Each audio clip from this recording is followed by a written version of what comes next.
So mga sangkay, ano po itong higanting proyekto, tulay mga sangkay, doon sa Mindanao na mukhang tapos na mga sangkay at ayun, may inauguration na pong naganap. Kasama po ang Pangulo ng Pilipinas na si Bongbong Marcos. Alamin po natin ito dahil may mga nagsasabi na wala daw pong ginagawa ang presidente natin.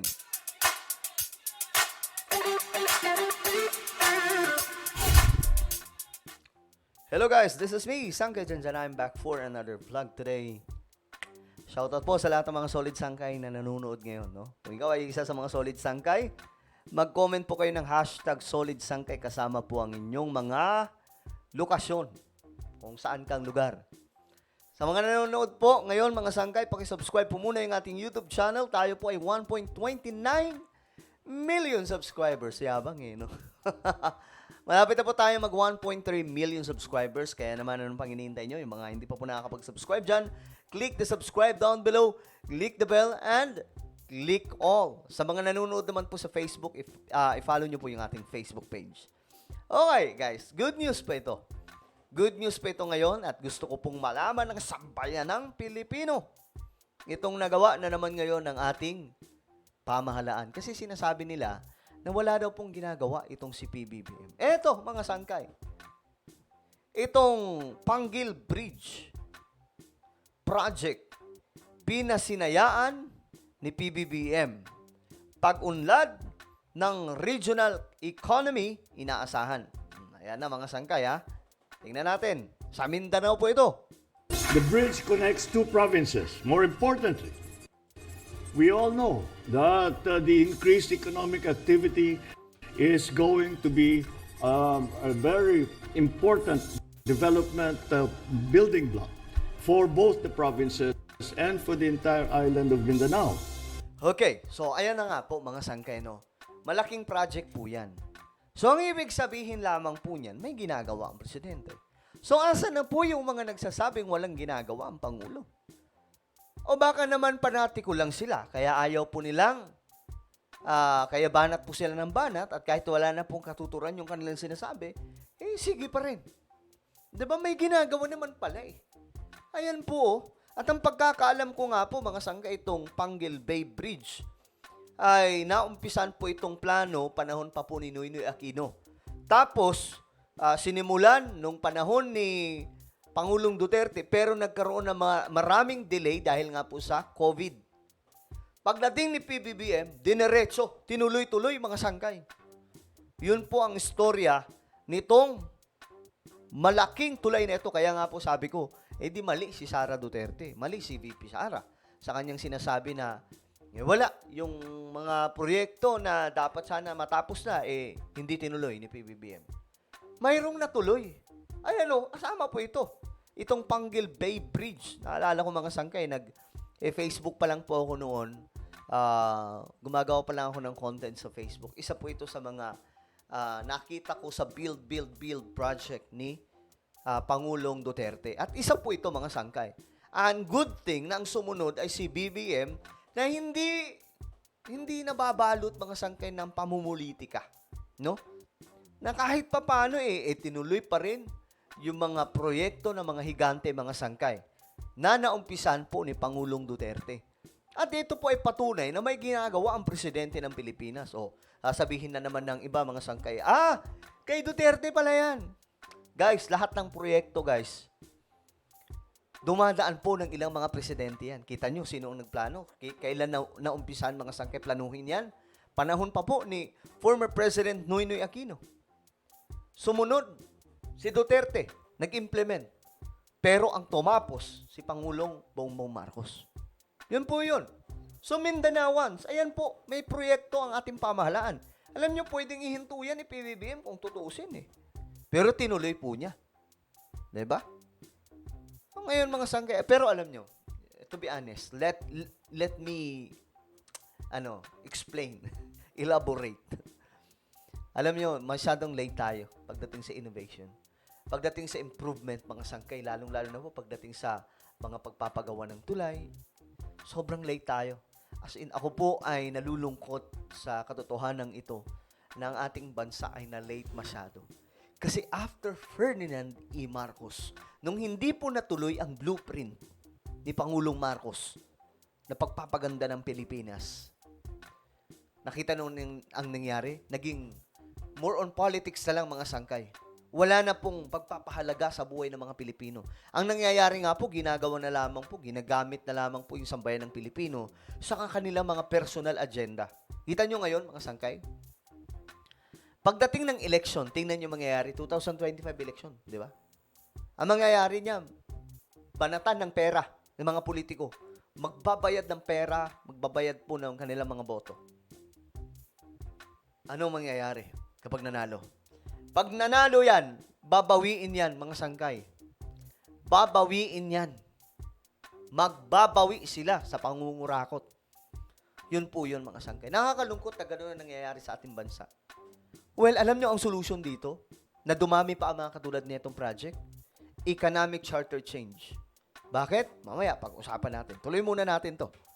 Kumpiyansa si Pangulong Ferdinand Marcos Jr. na malaki ang may tutulong ng 7.8 billion peso Panguil Bay Bridge. Ayan o, mga sangkay, kita nyo na. Nakikita na po natin, nawi-witness na po natin. Hindi ko alam kung tapos na talaga ito ng buong buo or marami pang ayusin pero mukhang okay na. May tsura na, dadaanan na mga sangkay oh. Hindi lamang sa mga kalapit probinsya o kundi sa buong Mindanao. Grabe, ito daw ang pinakamahabang tulay sa Mindanao ngayon. Itinuturing ito na longest sea crossing bridge sa Mindanao at dahil sa proyekto, mas mapabibilis ang biyahe mula sa Osamis o Tangub, Misamis Occidental, papuntang Tubod, Lanao del Norte, na mula sa mahigit 2 oras ay 7 minuto na lamang ang bilis ng transportasyon. Grabe. Grabe yun, guys. From 2 hours, nagiging 7 minutes na lang. Tama ba? Tama ba yung pagkakaintindi natin? Ay 7 minuto na lamang 7 minuto na lang. From 2 hours, mga sangkay. ang bilis ng transportasyon. Inaasahan na dahil sa Panguil Bridge, mas magiging maayos ang transport system na nagdudugtong sa mga coastal areas ng rehiyon. At Okay, yan po ha, mga sangkay. Maganda to kasi yung mga produkto, di ba, na inihahatid sa market, mas mapapabilis na ang transportasyon. Di ba? Ano dapat noon pa po ito, mga sangkay? Ito po ay part ng mga mega project ng ating pamahalaan ngayon na kung tawagin ay BBM or Build Better More. Kaya wag po tayo magbulag-bulagan. Ayan po, may ginagawa naman pala eh. O siguro, nagiging anti-Marcos ka na ngayon dahil po sa mga kalokohan ng mga fake news against the Marcoses. Pero siguro ngayon, mapapakalma ka na. Ngayong may nakikita po tayo. Isa lamang po yan. Actually, napakaraming project. Dapat nga hindi ito yung topic natin ngayon. Pang world news tayo. Pero ginawa ko mga sangkay para lamang po ma-showcase natin na may ginagawa naman pala ang ating pamahalaan. magdudulot ng 24/7 na mobility sa tao, produkto at serbisyo. Dahil dito ayon kay Grabe, Pangulong oh. Marcos, mas tataas ang economic activity sa riyon. Wow! Yung mga saging hindi na magiging ketchup. Correct, kasi may ahatid na ng tamang oras eh. The bridge is a gateway to a world where distance no longer limits our dreams, where aspirations can take flight, and where the ambitions of entrepreneurs fuel growth and prosperity. Matapos dito, pinangunahan ni PBBM ang selebrasyon para sa pagdedeklarang insurgency-free ang Misamis Occidental. Tinanggap ng Pangulo ang isang resolusyon mula sa provincial government na nagdedeklarang insurgency-free ang buong probinsya. Umaasa ang Pangulo na darating ang panahon ay magbubunga ang mga hakbang ng pamahalaan para tuluyang makamit ang kapayapaan sa buong bansa. With us perpetuating the peace efforts that we made here, I know that soon we will be able to declare the entire country, the entire republic as insurgency-free. Nel Maribuhok. Okay, so ayan mga sangkay, no? Napakalaking proyekto na ito. Malaking bagay ito sa mga Pilipino, no? Lalong-lalo na po sa mga taga Mindanao. So ayan mga sangkay, tayo po ay at least ngayon na ipakita natin sa publiko na may ginagawa ang ating pamahalaan. Okay, though late na po tayo. Pero kung gusto pa po natin na mas marami pang katulad nitong project, alam niyo ang kailangan? Kailangan ng economic charter change, buksan ang ekonomiya natin, mga sangkay, papasukin yung mga dayuhang negosyante, magnegosyo sila dito, lalaki ang kita, mga sangkay, ng gobyerno, makakapagpatayo ng mas marami pang mga mega projects, kagaya po nito. Late na po kasi tayo.